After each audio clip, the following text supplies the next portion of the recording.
Let's dive into the story of the majestic white lion, a true creature of myth. In southern Africa, they're seen as sacred spirits, symbols of leadership and pure pride. So, what's the real story behind the legend? Well, the science is absolutely fascinating. First off, they're not albinos. It's a rare genetic condition called leucism from a recessive gene. And leucism is really different from albinism, which is a total lack of any pigment at all. You see, they keep their color in key spots, which gives them that stunning, unforgettable look. The genetics here are pretty amazing. You need two parents carrying that gene just for a chance at a white cub. But get this, if both parents are white, it's a 100% guarantee. And sadly, that rarity made them a target.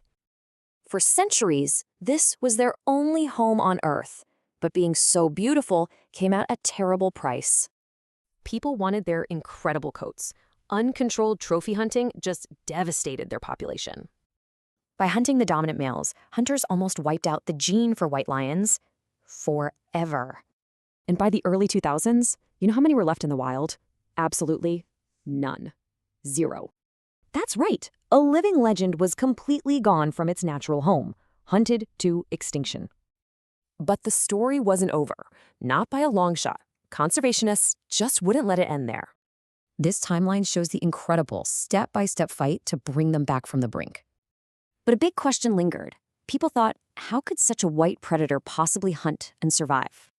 Well, a 10-year study blew that myth right out of the water. The truth was incredible.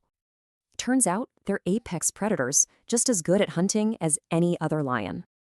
But even with all this progress, their fight for survival is far from over.